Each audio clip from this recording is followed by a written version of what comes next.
Good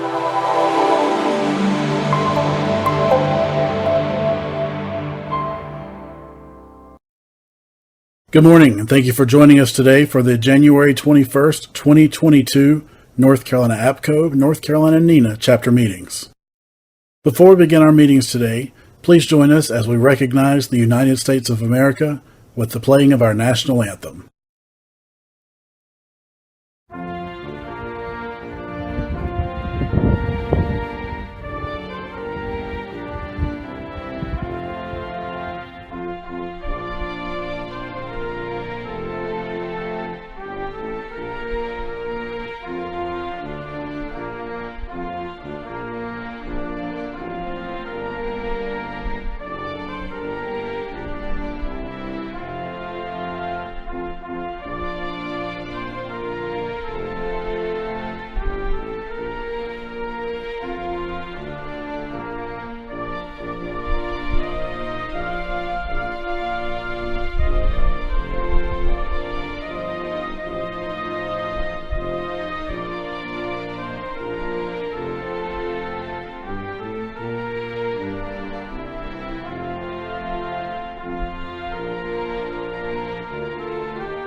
Now we will take time to recognize our 2021-2022 North Carolina APCO, North Carolina NENA corporate sponsors: Carolina Recording Systems, Horizon Consoles, and Motorola Solutions.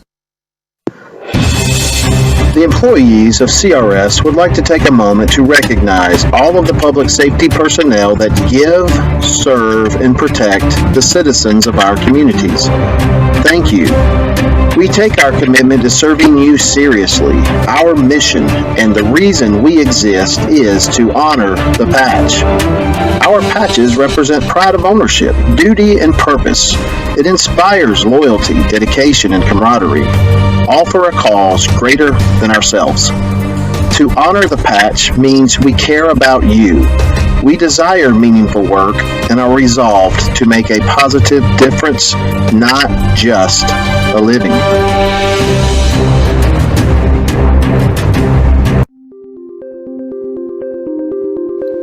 We understand the importance of what you do. Horizon Consoles is dedicated to making 911 better, not only through designing quality dispatch furniture, but through working together, because together we can accomplish great things. Horizon Consoles. Let's connect.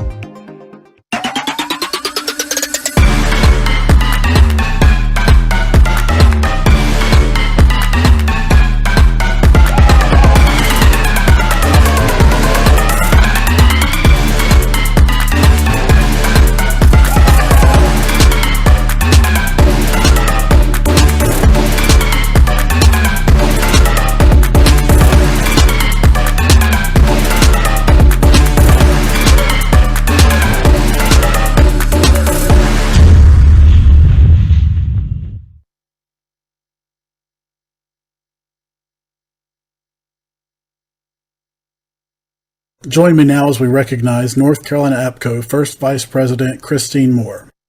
She will share some housekeeping information and some details of how today's meetings will be conducted.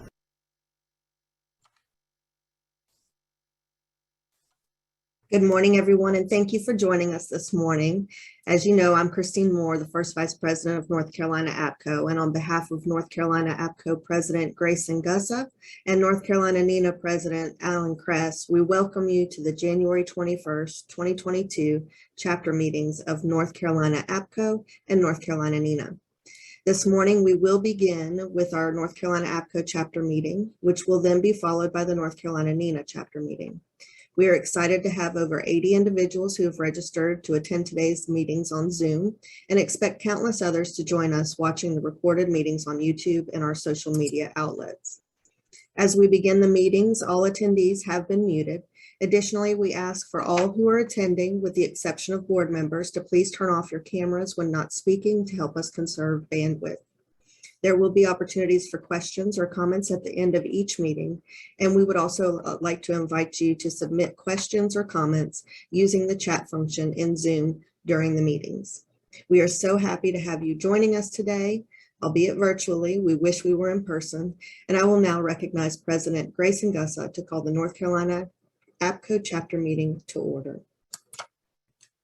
All right, well, good morning, everyone, and thank you again, Christine.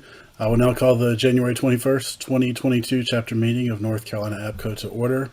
And again, thank you all for joining us this morning. And I'll now turn it back over to Christine to conduct a roll call of our North Carolina APCO chapter board members. Marissa Walters. Here. Gerald Anderson. Here. Chad Deese. Chad. Greg Dotson.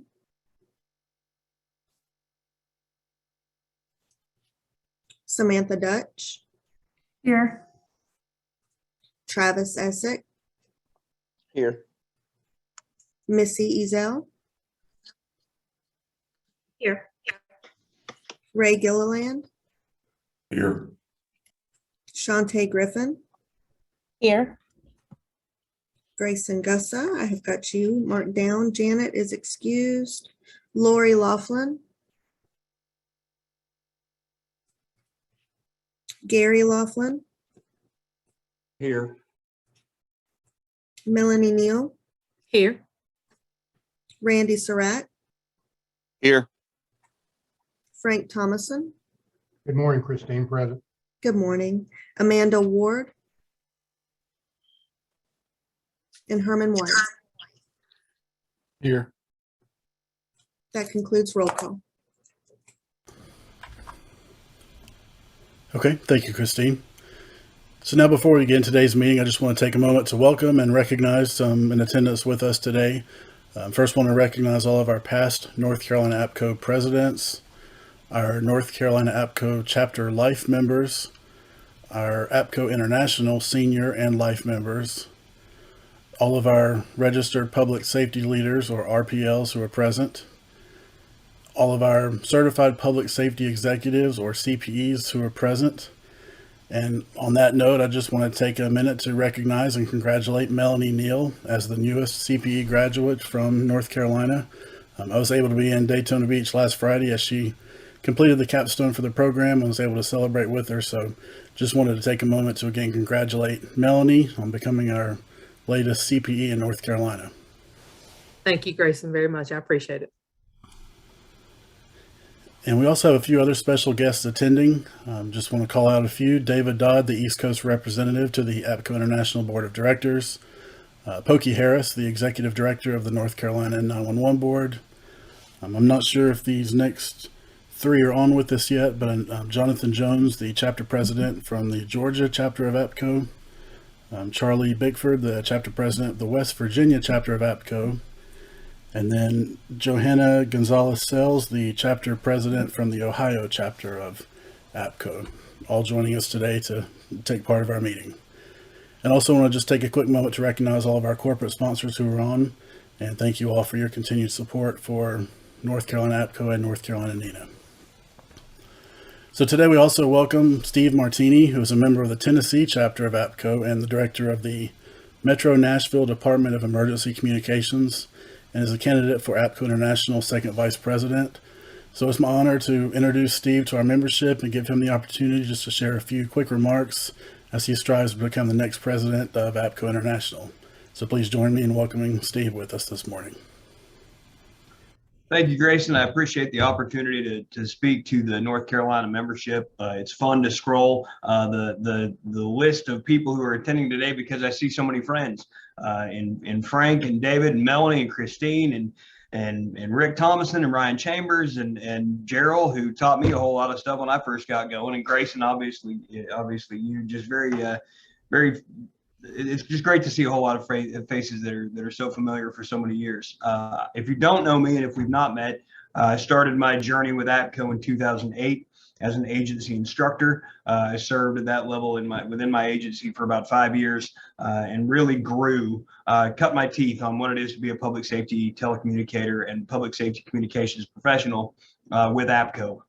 I didn't know anything about the job. I'd been doing it for 5 years as a police and fire dispatcher in Chattanooga, but it was for an agency that was not led by public safety communications professionals. It was led by our partners in the field. And my understanding what that job was really came to fruition through my involvement with APCO. So I've continued to serve, writing for the editorial committee. I came from a newspaper background. Actually worked in Kinston for about a year right out of college over there on the east side of the state, which was great, and learned to write and research. And through my writing and researching articles for the APCO magazine, I learned more about my profession. And so again, my investment with APCO and APCO's investment back in me allowed me to better understand my job and how to support the other professionals that do this job. And I've just continued to seek opportunities to serve and kind of feel we're called. And this is that next, that what seems to be that next logical step. I've served at the state level on my chapter, both as vice president, president, and executive council rep. Currently serve as a board of director regional rep to the Gulf Coast region. And I'm excited about this next opportunity to serve with what I think is a great APCO staff. And has supported me in a variety of areas, and to continue what I think is a nice is a growing bond between APCO and the other public safety associations, public safety communications associations, to include NENA. I knew when I first got into my supervisor role in the city of Brentwood that I needed to go take the CMCP class almost immediately if I was to understand my job as a comm center supervisor better. So that certification was required. My ENP certification, which I earned in 2013, was also a requirement for really understanding how to communicate with vendors and understanding our industry partners and how well they support us. So that the role of APCO and NENA, I think, is hand in glove. I think we're partners in a variety of efforts, and I want to continue to make that strong. Appreciate the opportunity to speak to you all today. I'm glad to receive questions or engage in any conversation if that's the desire of the chapter, and I appreciate your support. Well, again, we appreciate you joining us today. If there are any questions, real fast, if anyone would like to place those in the chat. And if not today, is there an email address or something that they can contact you at, Steve? Absolutely. Going to make it real easy. You see my name up there in the corner, Stephen.Martini, and then at Nashville.gov. Stephen.Martini at Nashville.gov will reach me. I'm out there on LinkedIn. You can find me there. And then my telephone number in the office is 615-401-6250. 615-401-6250. And that rings my desk. Appreciate all of y'all's time. Perfect. And again, we appreciate you joining us today. And maybe if we can meet in person in March, you can be with us in person. Sounds great. Thank you. Thanks again. All right, so we'll now move on to our committee reports. The first report will be our Commercial Advisory Council report, and I'll recognize our North Carolina APCO Commercial Advisor, Gary Laughlin, to share an update from the Commercial Advisory Council. Thanks, Grayson. The Commercial Advisory has been working hard with the conference committee to get the conference prepared, ready to go. Did want to let any of the commercial partners that are on the line with us know that our plan is to resume our breakfast meetings at our next, hopefully in March, in-person meeting. So we'll meet for breakfast prior to this meeting so that we can all fellowship and share information and get to know the board members better and just give us some one-on-one time with them. So we're excited about that and look forward to more to come with that. Thanks, Grayson. All right, thank you, Gary. All right, next on our agenda is the Compassionate Care Committee. Janet King is unable to be with us today due to, I believe they have some people out in her office, so she's having to cover a console. Christine Moore will be making the report on behalf of Janet. So she says since the last meeting, 15 cards have been mailed and sent out to members, family members, fire, EMS, and law for various reasons. 5 cards were sent regarding sickness and surgery. 6 cards were sent due to deaths, 1 retirement, and 3 agency support thinking of you cards. If you are interested in finding out what the further breakdown is, please let us know. We'll be happy to send it to you. She did want to say thank you to APCO for the card that was sent for her mom and her dad as they've gone through illness. She asked that we please continue to keep Randolph County 911 telecommunicators, Joey Thompson, in your prayers as he fights COVID. And he has been very sick and is in desperate need of prayers and support. And you can actually go and visit Randolph County Emergency Services Facebook page for ways to support Joey. And as always, she thanks everyone for their love, prayers, and concerns. If you have anybody that you feel like should be a recipient of a card from North Carolina APCO's Compassionate Care Program, please reach out to Janet, Grayson, or myself. That is it, Mr. President. Okay, thank you, Christine. Next in our reports, the conference committee report. The 2022 North Carolina Public Safety Communications Conference is coming up faster than I think a lot of us realize, May 1st in Wilmington. So I'll now call on our conference committee co-chair, Missy Ezel, to share some updates on the planning and upcoming activities for the conference. Thank you, Grayson. The conference will be held May 1st through the 4th in Wilmington. It will be at the Wilmington Convention Center. The online registration is open as of January 24th through the 18th of April. Remember, January 24th through the 18th of April, and that way look for some early bird specials, look for first-time attendee notes on the registration. We encourage all of our first-time attendees to let us know so that they can be a part of our celebration with them. If you have any questions about the conference or registration, you can check the website. It's northcarolina911conference.com. We invite vendors to register and be a part of our vendor hall. Our sponsorship and information's online. And if you'd like to volunteer, there's various opportunities. Just get up with one of our NINA or APCO board members or a conference committee person. And we look forward to seeing everybody in May. All right, thank you, Missy. Moving on in our committee reports, next is the Executive Council report shared by Frank Thomason.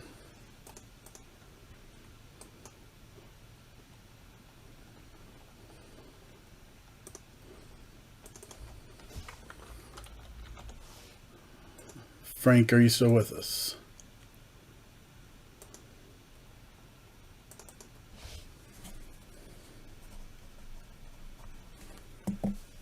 Okay, it looks like he may have dropped off, so we'll come back to that.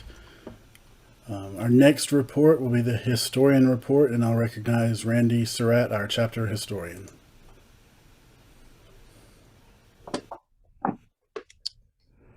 Hello, everyone. I would like to pass on the information to y'all about Mr. Charles, is better known as Chuck, one of our, kind of consider this gentleman one of our founders.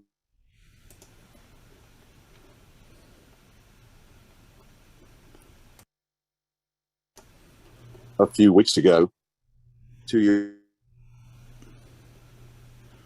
Randy, you're going in and out. We keep losing you.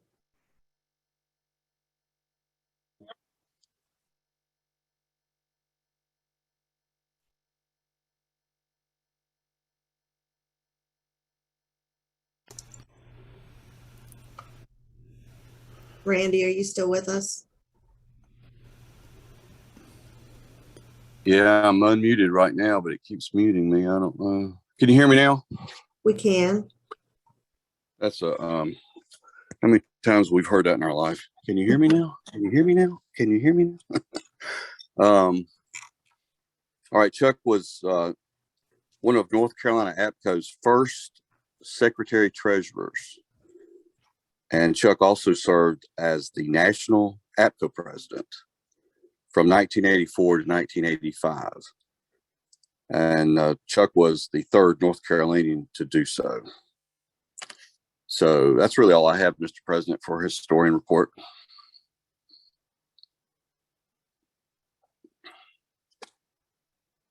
Okay, perfect. Thank you, Randy. It looks like Frank is back with us. So we'll go back to Frank Thomason for our Executive Council report. Thank you, Grayson. Good morning, everyone. Sorry for the technical issue on our end.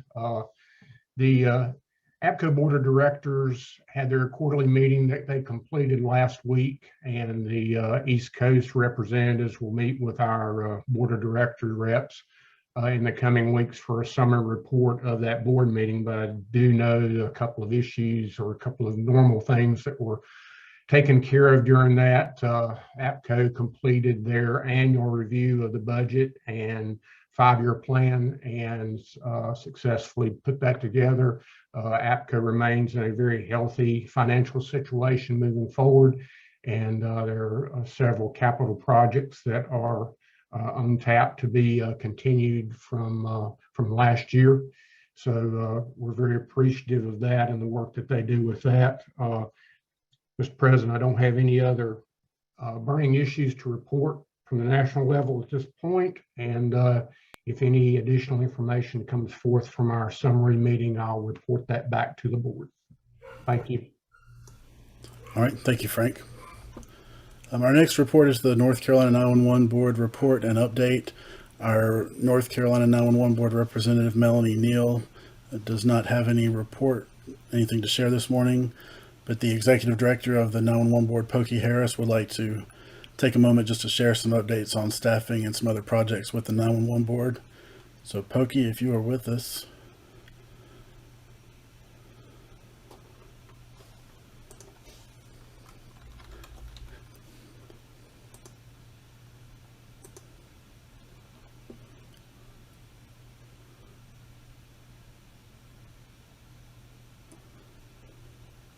Pokey, we can see you but cannot hear you.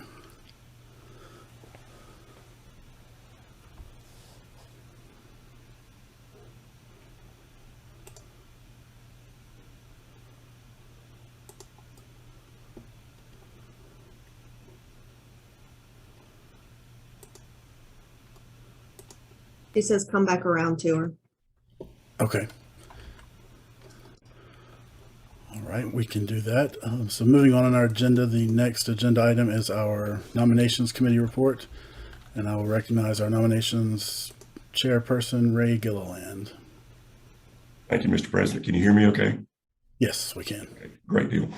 Currently, the North Carolina chapter of APCO is accepting nominations through the rest of this month. Nominations will close January 31st at midnight, and nominations are being offered for second vice president, executive council representative, regional ambassadors for Region A, Region C, and Region E. If anybody would like to nominate or be nominated, you can go to North Carolina APCO.org nominations and make these nominations before that time frame is over with. And that's all I have, Mr. President. Okay, thank you, Ray. And I will echo that. Nominations are open through the end of the month, so we encourage you to visit our website and you can read the qualifications for each of the positions, and there's an online form to nominate. So ncapco.org, it's right on the main front page. And Pokey, do you want to try this again? Now it looks like you are muted.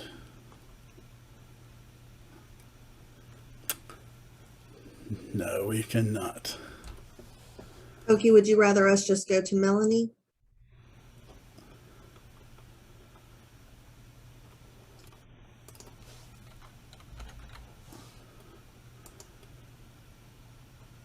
Grayson, she said just go to Melanie. Okay. So Melanie, we'll put you on the spot now.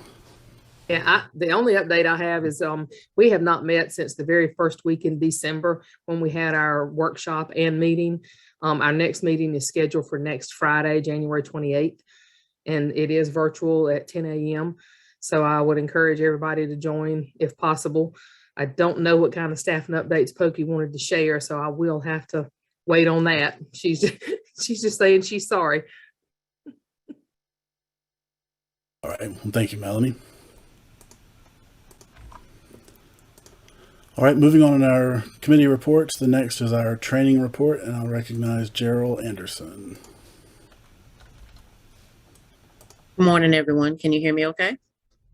Yes, we can. Okay, excellent. So we have many upcoming training opportunities, but I wanted to take a moment to let all of our membership and guests know that the North Carolina APCO board has decided that we will go forward with on-site training classes following all safety protocols. Our classes, people that attend the classes will have to wear a mask regardless of vaccination status. All students must submit to a temperature check, and all students will be arranged for social distancing. So classes will have strict attendee numbers. So we may not be able to accommodate as many depending on the host site and their space. The North Carolina chapter of APCO is committed to offering training to our members and friends, and will closely follow, of course, all executive orders issued by our governor and any additional agency safety protocols that are in place as we continue to battle a very contagious variant strain of COVID. We do look forward to being able to continue to offer more live training. As the numbers continue to improve in our state, we hope we hit that peak and keep coming down. The following classes are available.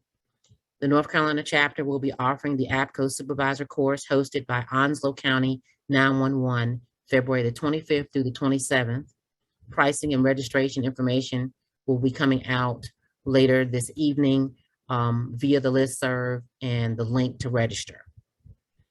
We're also offering the APCO Certified Training Officer CTO course, also hosted by Onslow County 911, March the 18th through the 20th of this year. Please save the date for our upcoming 2022 North Carolina Public Safety Communications Conference hosted at the Wilmington Convention Center, May 1st through the 4th. Registration information and the conference schedule will be open and released soon. We were also pleased to announce the 2022 Telecommunicator Training Symposium, October 3rd through the 5th. Our host site will be the Embassy Suites in Greensboro. More information will come out later in the year regarding that event. If you wish to host a class or would like to see a certain topic offered in a classroom format, please contact me via email. Now, your friendly reminder. Today is January the 21st, 2022. Fresh year, people. You have 11 months and 10 days to finish your 2022 telecommunicator in-service training. If you do the training in-house, the training lesson plans, PowerPoints, and handouts are now available for purchase through the North Carolina Justice Academy bookstore. So there was quite a holdup on trying to get that before the end of 2021, but it is available. And usually if you call early enough in the day, they ship out the same day. You pretty much have it the next day. As a reminder, it is a requirement for all telecommunicators that work under the direction of a sheriff to do the in-service training to maintain their telecommunicator certification. It is required for all staff that is hired on or before June 30th of a given work year.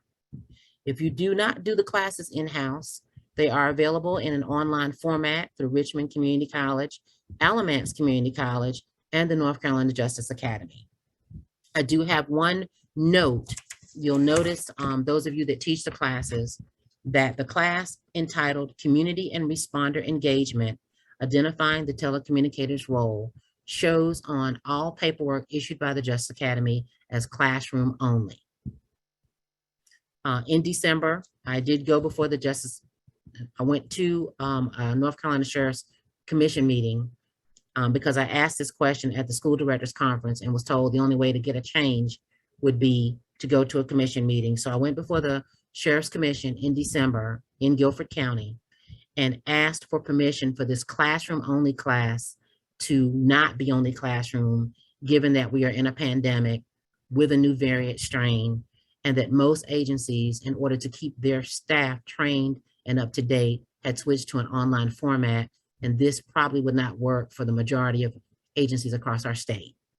after some discussion and some questions, they agreed with my assessment. And thanks to Donna Wright for giving me some information and statistics that I could use in my presentation.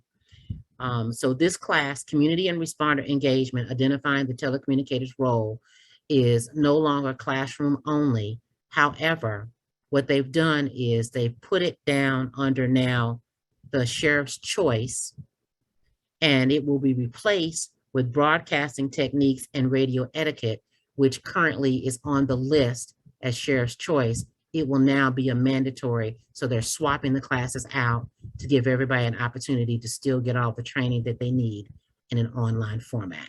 So that's just a note. So when you buy the curriculum and everything that they have probably says exactly what I read to you, but just remember that they swapped that class out. Instructors, remember that you must successfully test out of a class to teach it.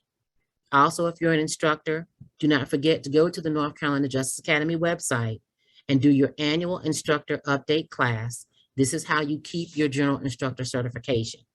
The training for the 2022 has become available as of January 1st, so don't delay. Go on the website and take an hour out of your day and do that training, all right? If it is time for your North Carolina General Instructor certification to be renewed, you must complete the mandatory 1-hour training online through the North Carolina Justice Academy training portal. The training is new, as I mentioned, every year on January 1st and takes really no time to complete. If you fail to do this every year, your general instructor certification will be revoked. There's no grace period. There's no paperwork required. This is how they track to make sure that you're doing what you need to do.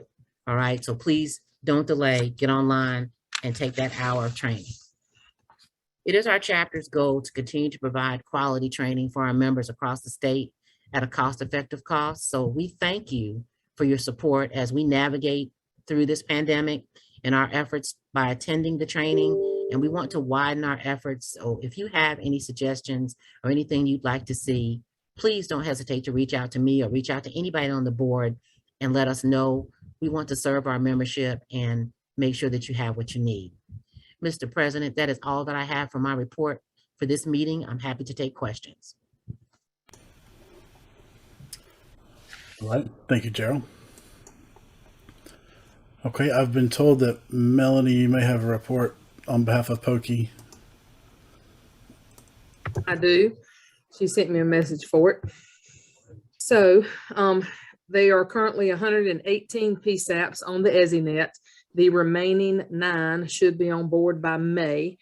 The state plan and board goals that were approved in the December meeting. Tom Rogers is the new Next Gen 911 network engineer. He replaces Gary Means, who retired in December. Amanda Reeder is the new legal counsel to the 911 board through the Attorney General's office. She replaced Richard Bradford, who was the long-standing brains behind the attorneyship there. They are in the process of hiring a new NMAC manager. The workshop for the grant cycle that's upcoming will be March the 24th, and information will be forthcoming on that. The new Priority 1 grant applications are due by February the 15th. And Pokey says she is on her personal laptop. She is sorry that the audio is not working. Hey, everybody. Oh, there you are. We can hear you. Oh, you can? Yes, we can hear you now. Well, there we go. Well, hey, everybody. Melanie, thank you so much.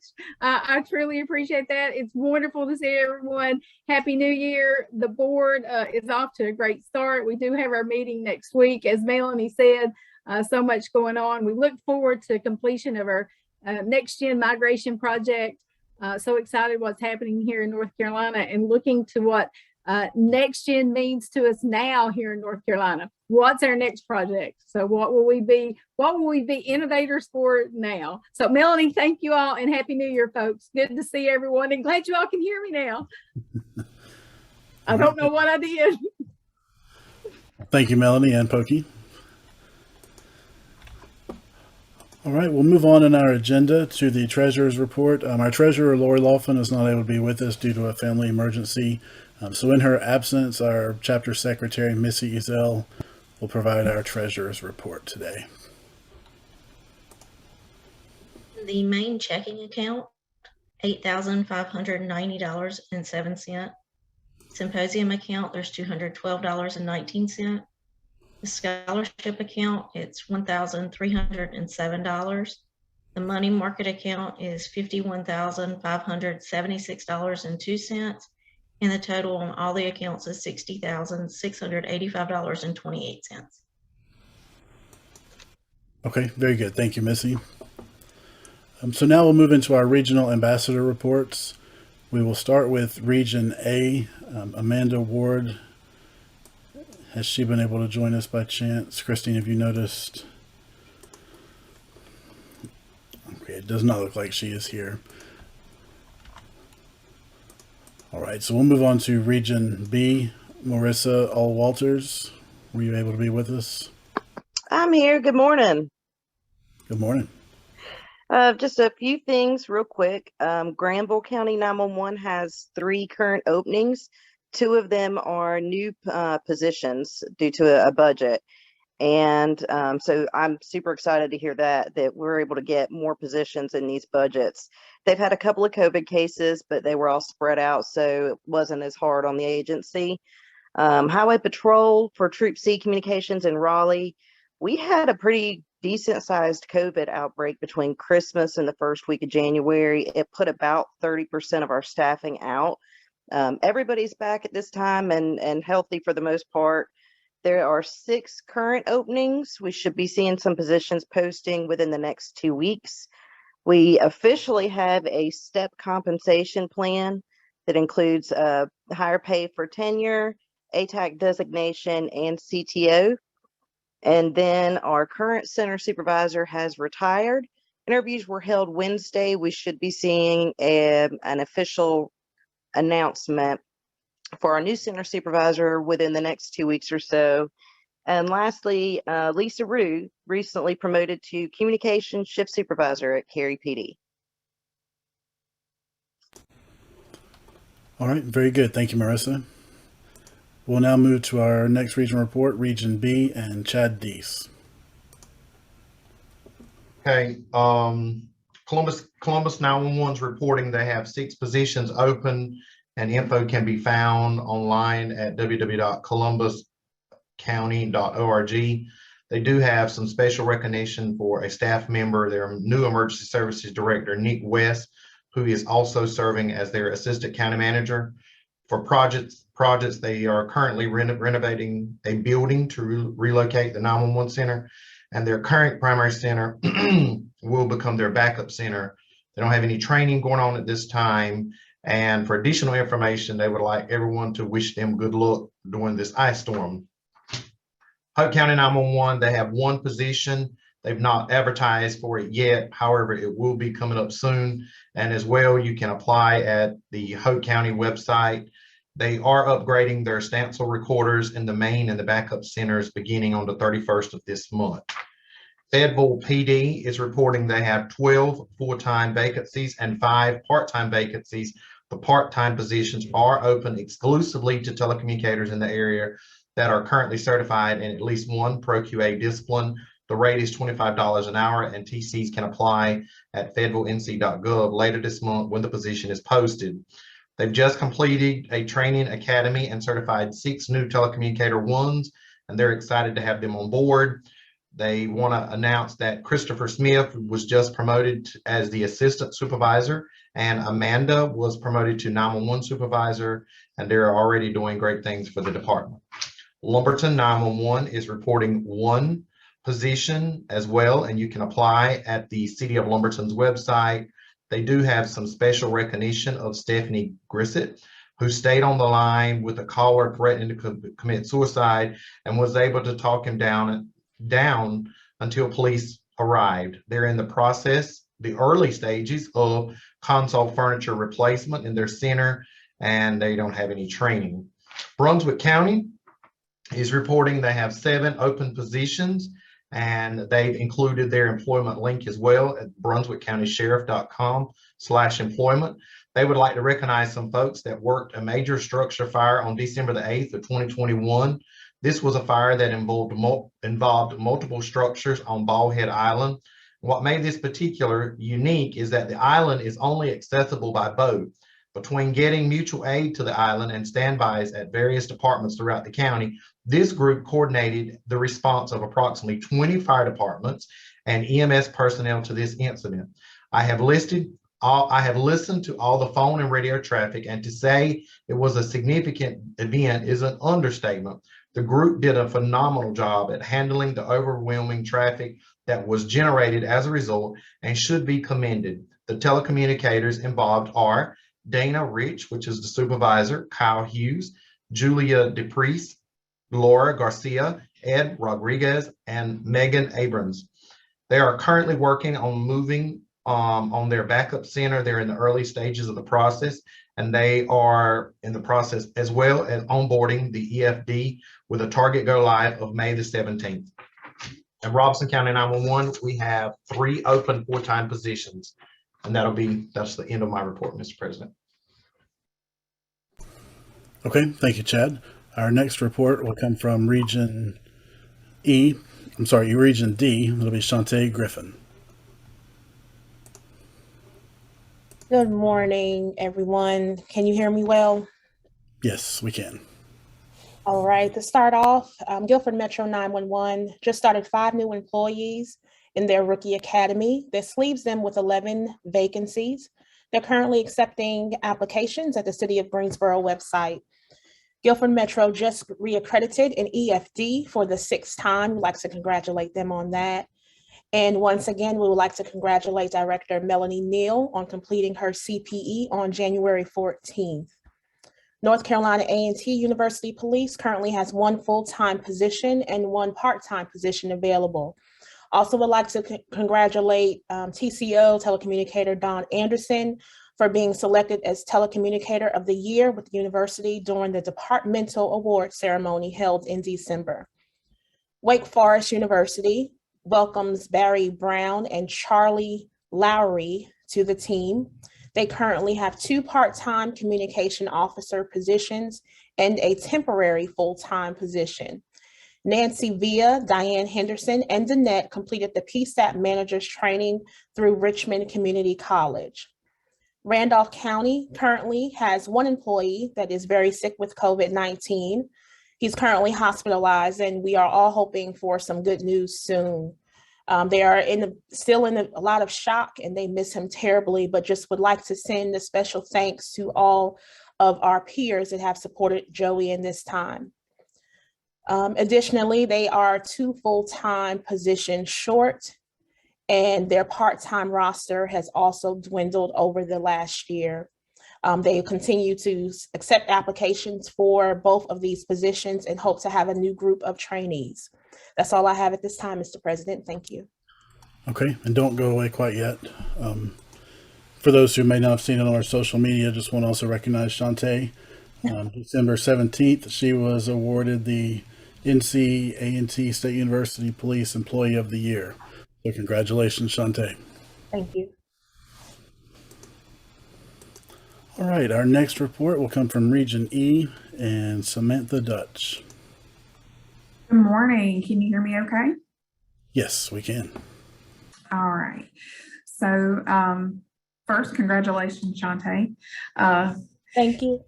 You're welcome. Charlotte Mecklenburg PD has 31 open positions. 11 of those are permanent and 20 overhires.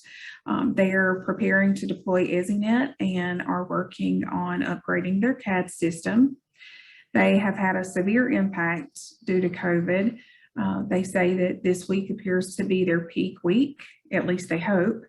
There are currently 17 telecommunicators out due to exposure or positive cases, and at least 1 telecommunicator is eligible to return every day over the next week. Stanley County Communications currently has 3 vacancies that they're working to fill, and they would like to recognize senior telecommunicator Vicki Morton on her recent retirement after over 20 years of service. They currently have recently completed a radio refresh of portable and mobile radios throughout most of their agencies in the county, and are now working on a VHF simulcast for fire department paging. Charlotte Fire has 41 allocated positions. They have 2 in training, 3 coming on board in mid-February, which currently leaves them 1 short. EZNet, they are slated for later this year. It's been pushed back several times due to trouble with getting equipment delivered. They are in the process of refurbishing their comm center, or excuse me, the refurbishment is about to begin, and they will be moving to their backup center February 22nd for about 3 months. They are receiving new consoles from SBFI, new flooring, carpet, paint, wiring, all the goods. In late December, or excuse me, mid-December, they held their 5th annual North Carolina Disaster Communications School. They had approximately 70 participants taking communications unit leader, communications unit technician, tactical dispatcher, and ITSL courses. So we're thankful that they were able to do that. Here at Scotland County, we have 14 full-time positions. However, we are down 4. Those have technically been filled, but we have those telecommunicators in training. We have 3 out sick, and as of this morning, we put in a TERT request with the state in the event that the weather that we are expecting later today becomes worse than we have anticipated, because that leaves us with half of our staff and they're all overworked and are getting really tired. So I want to give a huge thank you to our staff. They have been working so hard to make sure that we have coverage, and so we're really excited about getting these new ones trained. We're also in the very early stages of working towards upgrading to the Viper radio system countywide. We're really excited about that. But that is all I have, Mr. President. Okay, thank you, Samantha. Our next report will come from Region D and Greg Dotson. Good morning. Henderson County reports 3 openings. If anyone is interested in our area, you can contact Alicia or Henderson County Sheriff's Office website. Please keep Cleveland County in your thoughts and prayers. Unfortunately, she's got a battle of COVID going on with a good number of staff. They are recovering, but as everybody, please keep them in your prayers. It's a lot to deal with in a mid-sized agency. In Rutherford, thank you very much for everyone that reached out, whether it was a text, a phone call, email on our tragic accident of Trooper Horton. Really, really tragic incident involving his brother. And Trooper's doing, I think, the best as he can be considering the situation. In Rutherford here, we are continuing to work on our I-3 project. We are going hosted at some point this year. I literally just met AT&T at the backup center about 20 minutes ago for a site visit. I have 2 part-time openings, and we currently have 2 in training. And that about rounds it up for the Western District. Okay, perfect. Thank you, Greg.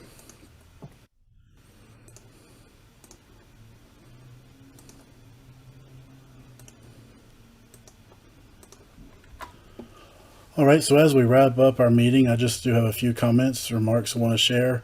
First off, thank you to our regional ambassadors for all of your reports. This group works closely with their regional representatives, counterparts from the NENA chapter, and actively reach out to provide updates from the emergency communication centers within their regions. If you ever have items that you would like reported or need assistance from the North Carolina APCO board, I certainly encourage you to reach out to your representative. If you don't know who that is, you can visit our website, ncapco.org. There is a map that will show you all the counties and who is assigned to each county, so feel free to reach out to them. Also, we came together 2 months ago in Greensboro and celebrated our 60th anniversary of the first ever North Carolina APCO chapter meeting, which was also held in Greensboro in November of 1961. And while I can't begin to list each individual who had a part in it, I just want to take a minute to thank everyone who helped out to make the celebration the great success that it was. And this has just kicked off celebrations of our 60th anniversary of North Carolina APCO. These celebrations will continue throughout the year through various other events, so just be looking for more opportunities and more outreach from the chapter on that as the year progresses. Also wanted to share a reminder with everyone that the APCO membership renewal period is going on right now. All memberships do renew on January 1st, and if you have not renewed your membership, please do so today. This will avoid you from being dropped from the APCO membership website and features and incentives. To date, we're down around 100 individuals from North Carolina who have not yet renewed. So I know that normally picks up as the year goes on, but if you are one of the ones who has not renewed, take the chance this afternoon before you leave your office and just renew your membership real fast. You'll remember from our chapter meeting last time, APCO International CEO Derek Porch shared that our membership was the 5th largest chapter in the nation, and that we were just a few members behind the Texas chapter. So it would be awesome if we could surpass our numbers from last year and grow to become the 4th largest chapter this year. So I just encourage everyone to consider renewing your membership, and also if you know someone who's not a member, try to reach out to them and encourage them to look into becoming a member of North Carolina APCO. I did want to share a quick report from our audit committee. In early November, the audit committee did meet under the leadership of Chairperson Judy Caparelli. They conducted a financial audit of the chapter finances for the 2019-2020 chapter year. The audit committee's report came back very well. They found no discrepancies in both our chapter accounts or the annual conference account. They have made a few recommendations for better documentation of expenses, and our board has already started working on that process. We are implementing a new travel form for expenses when chapter officers do travel, and also working on creating a travel policy that outlines exactly what is covered during travel and what would not be covered. So there will be a policy for that going forward. So in addition to the chair, Judy Caparelli, I also just want to recognize again Beth Smith, Herb Swaim, and Corinne Walser, and also our treasurer, Lori Laughlin, for their assistance in conducting this financial audit. And it was a busy morning, but they did a lot of great work and came back with some good feedback for us. Also excited today to announce we'll begin accepting nominations for the 2022 chapter awards later this month. And nominations will be accepted for Telecommunicator of the Year, Communications Trainer of the Year, Communications Support Personnel of the Year, Communications Team of the Year, Communications Director of the Year, Communications Supervisor of the Year, Commercial Member of the Year, and the Information Technologist of the Year. This year, we're going to do things a little bit different. We've entered into a partnership with the executive board of the Georgia chapter of APCO, who will be an outsider who will be reviewing all of our nominations, and they will provide the recommendations back to our board for the winners in each category. So just think as you're submitting nominations, try to be as detailed as possible. This outside group will not have any background knowledge of any specific events or any agencies in the state, so try to be as detailed when you do submit a nomination so they can have all the information for consideration. And again, the award nominations will begin in just a few weeks. They'll be announced on the listserv, our PS Connect, our chapter website, and also on the chapter social media outlets. So we realize that communication centers all throughout the state, as we just heard in the regional ambassador reports, are experiencing staffing issues, including multiple staff members out because of COVID infections, which really could have made attending today's meeting a challenge for some of you. But on behalf of the board, we do thank you for taking the time today to join us, and look forward to hopefully coming back together in person for our next chapter meeting on Friday, March 18th in Hendersonville, North Carolina. And more details will be forthcoming closer to the meeting date. And I have both First Vice President Christine Moore and Second Vice President Herman Weiss on the screen with me. I'll just open up to them real fast if they have any final comments before we adjourn. So I just want to say thank you to all of our new attendees. I've noticed there are quite a few new names in our roll call or in our roll of attendees. And I just want to thank you for taking the time to join us today. Hopefully, once we continue to go back to a live format, you will still join us, because we would love to actually meet you in person and give you the little gift that APCO and Nina give for first-time attendees. Along with that, I'd like to echo what Christina said. Welcome to all our new attendees. Also, welcome to Joanne, Steve, and Charlie for joining us. And thank you, everybody, for taking time out of your day and joining us on this Zoom call. Again, like I said, I hope to see everybody in person very soon. Yes, so now as we do near the end of our meeting, I will open up the floor for any new business and welcome any questions or comments from the membership. Anyone wishing to speak can either raise their hand or post any questions in the chat. Grayson, I don't know if Mr. Martini's still with us, but I would encourage everyone to read his article in the latest edition of Public Safety Communications that came out, Troubleshooting a CAD Outage. It was well written, very informative, especially recognizing tenured employees as important individuals that would be reporting a CAD problem to IT personnel. It was very clear and to the point. So I would encourage others to read that article. It might be beneficial to them. Perfect. Thank you, Randy. All right, so before we adjourn, just a reminder, our next chapter meeting is scheduled for Friday, March 18th, 2022. And we just want to reach out and let all of our agencies know in the eastern part of the state that we are here to support you as the upcoming storm approaches. If there's anything that APCO can do to help support you and your staff, feel free to reach out to any of us and we'll do as much as we can for you. But hearing no further business, I will now adjourn this January 21st, 2022 chapter meeting of North Carolina APCO. And just give us about 5 minutes to reset, and then the North Carolina NENA chapter meeting will begin. So again, thank you all for being with us today.